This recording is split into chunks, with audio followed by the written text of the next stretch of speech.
बचपन से हर इंसान का कुछ ना कुछ सपना होता है। जैसे हम लोग थोड़े थोड़े बड़े होते हैं, थोड़े से 12-15 साल के जब हो जाते हैं तो हम लोग कुछ ना कुछ सपने हमारे माइंड में ये सेटअप हो जाता है कि हम लोग कुछ बनना चाहते हैं। क्या बनना चाहते हैं ये हमारी एक अंदर की हमारी अपनी ख्वाहिश होती है। तो इसी तरह से मेरा स्टार्टिंग में मेरे बचपन से ये शौक़ था कि मैं लिखता हूँ। मैं कभी सॉन्ग लिखता था, कविता लिखता था, कभी शायरी लिखता था। तो इस वजह से मेरा कभी मतलब जैसे बचपन में मैंने आपको बताया कि लिखते थे, जो लिखता है वो इंसान जब हम लिखते हैं थोड़ा गुनगुना के लिखता था मैं, तो ऐसा लगता था कि हम गा भी सकते हैं। तो उस टाइम तो नहीं था कोई सिंगिंग का, ऐसा नहीं था कि चलो सिंगिंग करेंगे। बट आसपास जब जागरण में जाते थे तो जो वहाँ पे जो सिंगर होते थे उनके साथ तो वो थोड़ा बहुत मौका देते थे, मतलब साथ में गाने का। तो वहाँ से लगा कि चलो थोड़ा बहुत हम अपना सिंगिंग में भी। पहले ललकारे नाल मैं डर गई, दूजे ललकारे ना अंदर वड़ गई। पहले ललकारे नाल मैं डर गई, दूजे ललकारे ना अंदर वड़ गई। तीजे ललकारे नाल ना मेरा लैके जदों आण के घरां दे विच वज्जिया नी पट्टू फिरदा शराब नाल। देखिए सर, वही जो चमकीला जी का ही, मतलब मैंने आपको पहले बताया कि उनका मैं फ़ैन भी हूँ, उनको बहुत उनके सॉन्ग पसंद भी करता हूँ। लोग उनको पसंद नहीं करते हैं, कुछ लोग पसंद करते हैं।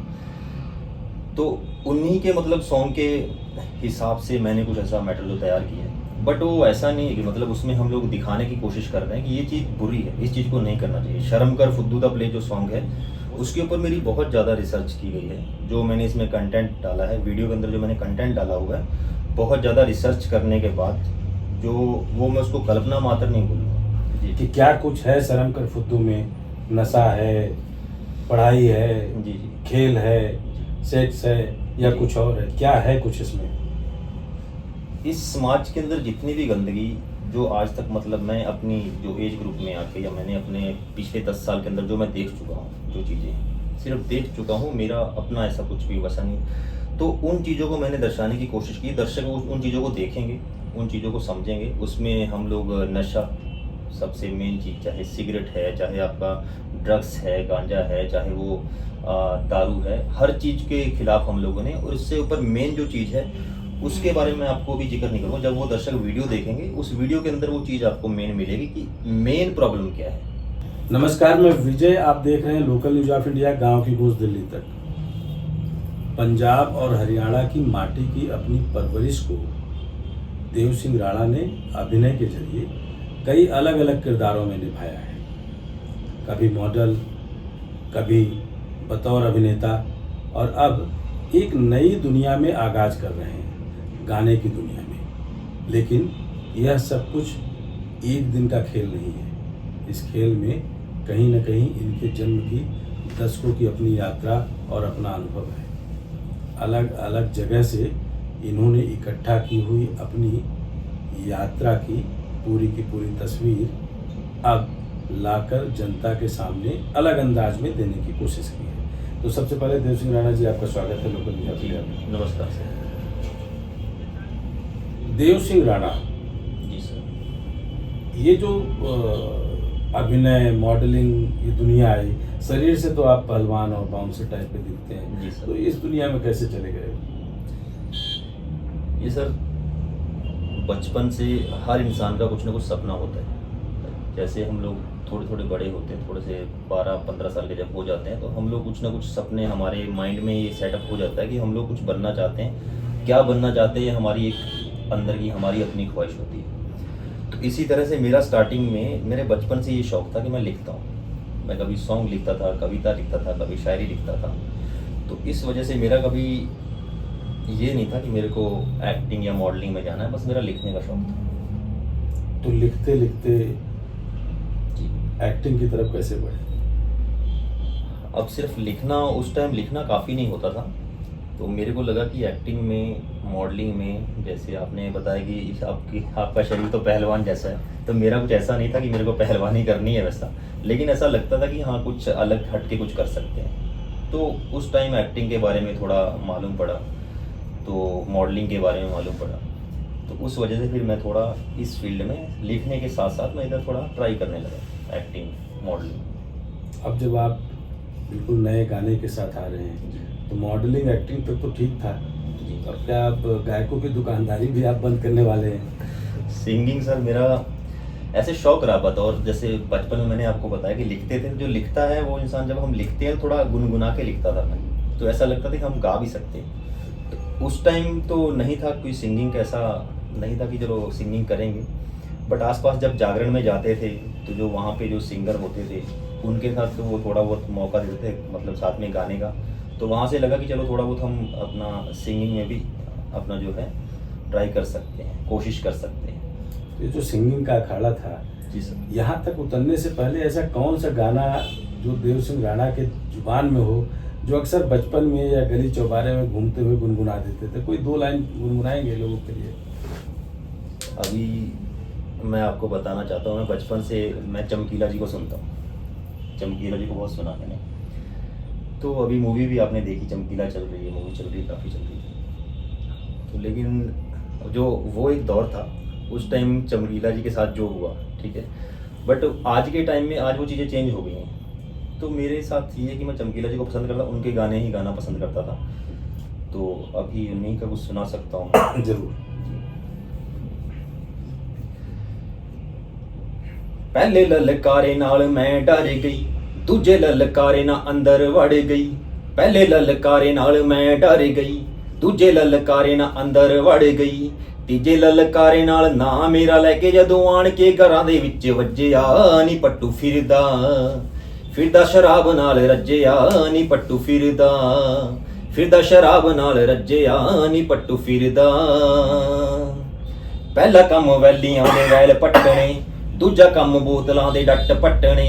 पहला कम वैलियां दे वैल खट्टने, दूजा कम बोतलां दे डट पट्टने। तीजा कम लैनी आपां मुੱਲ दी लड़ाई, कोई आण के कोई आण के, सॉरी सर थोड़ा भूल गया। जब आप गाने लगे तो गाते वक्त आपकी आंख भी बंद हो गई और लगा कि आप बिल्कुल उस गाने में चले गए हैं। वो भी तो अब जब आप अपने गाने के साथ आ रहे हैं, जी सर। तो क्या लग रहा है, कितना चमकीला का इस पर प्रभाव होगा? देखिए सर, वही जो चमकीला जी का ही, मतलब मैंने आपको पहले बताया कि उनका मैं फ़ैन भी हूँ, उनको बहुत उनके सॉन्ग पसंद भी करता हूँ। लोग उनको पसंद नहीं करते हैं, कुछ लोग पसंद करते हैं। तो उन्हीं के मतलब सॉन्ग के हिसाब से मैंने कुछ ऐसा मैटेरियल तैयार किया है। बट वो ऐसा नहीं है कि मतलब उसमें हम लोग दिखाने की कोशिश कर रहे हैं कि ये चीज़ बुरी है, इस चीज़ को नहीं करना चाहिए। शर्म कर फुद्दू दा प्ले जो सॉन्ग है, वो सॉन्ग ऐसा हम बना रहे हैं कि उसमें आपको जो वीडियोग्राफी हम लोगों ने की है वो इस तरह से कि आपको कुछ ना कुछ अच्छा सीखने को मिलेगा। वो चीज़ें तो बुरी हैं, लेकिन उसका अंत क्या होता है, मतलब जो चीज़ें हैं उनका अंत क्या होता है, वो अंत जो हम लोगों ने दिखाया है वो बहुत बुरा होता है।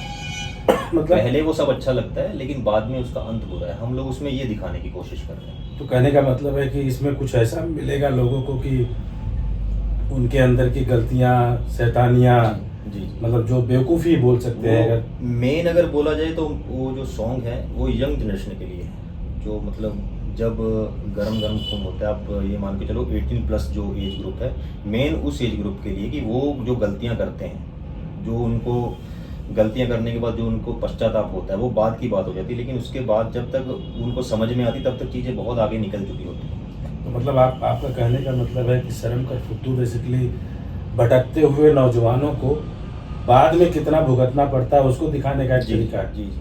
उसके ऊपर मेरी बहुत ज़्यादा रिसर्च की गई है। जो मैंने इसमें कंटेंट डाला है, वीडियो के अंदर जो मैंने कंटेंट डाला हुआ है, बहुत ज़्यादा रिसर्च करने के बाद जो वो, मैं उसको कल्पना मात्र नहीं बोलूँगा, वो जो समाज के अंदर जो गंदगी फैली हुई है, उसी गंदगी को ही मैंने उसके ऊपर रिसर्च करने के बाद जो रियलिटी है उसी को ही मैंने वीडियो के थ्रू तो दर्शकों को क्या दिखाने क्या की कुछ कोशिश है, मतलब चूंकि बाकी सब तो 21 तारीख को लोग देखेंगे, जी तब देखना शुरू करेंगे।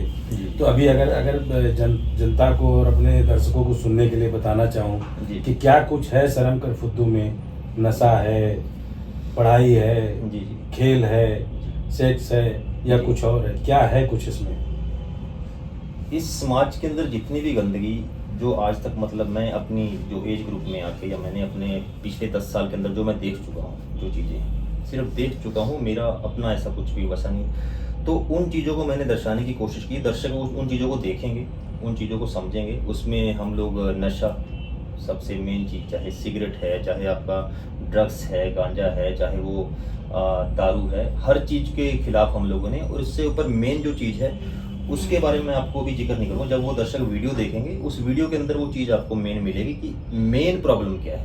पूरा का पूरा एक सूट ऐसा तो नहीं है कि देव सिंह राणा साहब ने सोचा और ला दिया।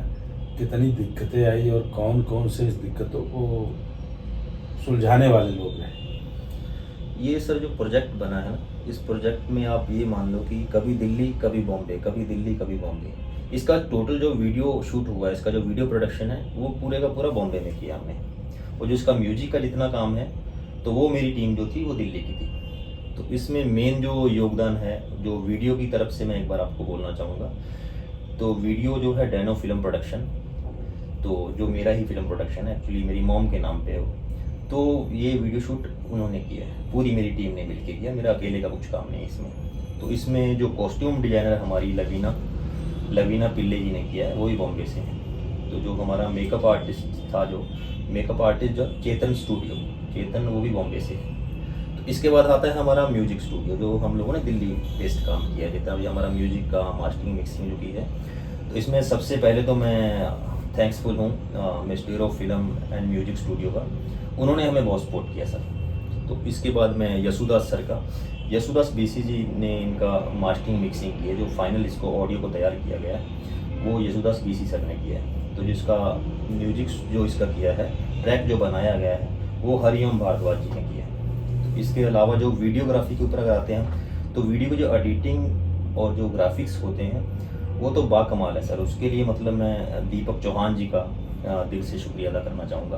तो ये जितनी हमारी टीम है, इन लोगों ने मतलब मिलके एकदम से प्रोजेक्ट क्या बना दिया, मेरे को ये उम्मीद नहीं थी। फिल्माया दिल्ली में, फिल्माया सर बॉम्बे, मुंबई में, गाया दिल्ली में, गाया, ठीक है। हाँ। और आवाज़ कहीं न कहीं हरियाणा, पंजाब और देश के अलग अलग वो तो सर कोनों में बस रहे युवाओं के लिए भटकाव की है।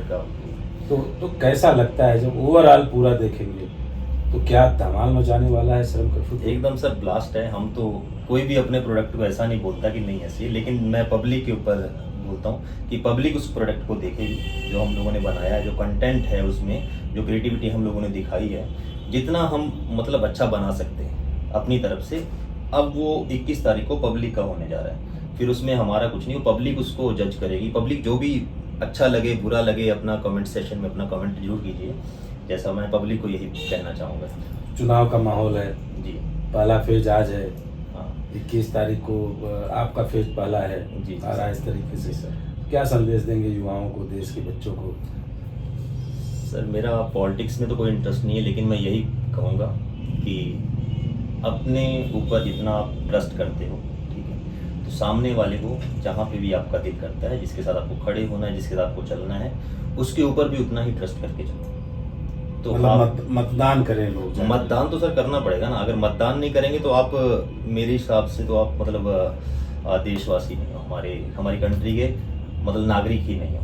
मतदान करना सबसे बड़ी चीज़ है। और मैं हर पब्लिक के हर पर्सन को बोलना चाहूँगा, हर किसी को बोलना चाहूँगा कि मतदान जरूर करें।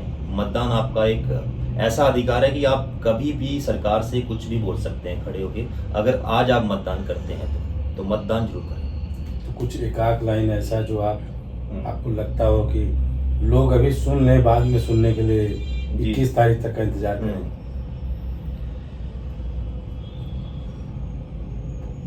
उतरे न भूत तेरा जो सर पे चढ़ा है, कमाना विदेशी पैसा जिद पे अड़ा है। आजकल बच्चों को ना बहुत की पैसा कमाना है, कहीं से भी आ जाए, मतलब कुछ भी करने के लिए रेडी है वो।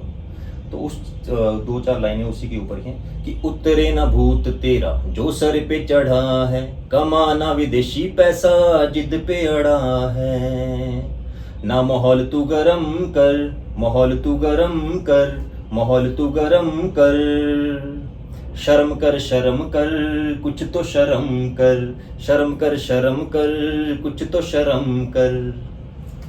फुद्दू नहीं आया इसमें सर फुद्दू तो फिर वो सिर्फ एक कॉन्सेप्ट जो है ना, वो मेन फुद्दू के ऊपर ही है हमारा। वो जो फुद्दू जहाँ पे बोला जाएगा वहाँ पे तो दुनिया देखेगी कि अच्छा ये चीज़ ऐसे है। मतलब वहाँ पे बहुत लोगों को अपने आप ही लगेगा कि यार मतलब ये चीज़ मेरे बारे में बोल दी, क्योंकि वो सॉन्ग मेरा नहीं है, वो पब्लिक का सॉन्ग है और पब्लिक के लिए ही मैंने लिखा है। पब्लिक का सॉन्ग पब्लिक के लिए, देव सिंह राणा की जुबानी। शायद आज की पीढ़ी को यह बताने के लिए काफ़ी है कि सब कुछ जो बड़ी आसानी से मिल रहा है, आने वाले समय में वो आपको दर्द भी दे सकता है। जी 21 अप्रैल को YouTube पर @राणा देव सिंह आप देखिए, खोजिए। अगर आपको सिर्फ ये खोजना है कि आपके अंदर कौन सा फुद्दू वाला किरदार बसता है, इस किरदार को देखने समझने का प्रयास कीजिए, तब शायद आपको सुनना ना पड़े कि शर्म कर फुद्दू। जी देखने के लिए, जुड़ने के लिए बहुत बहुत शुक्रिया देव सिंह राणा साहब आपका। जी सर, शुक्रिया sir, thank you very much.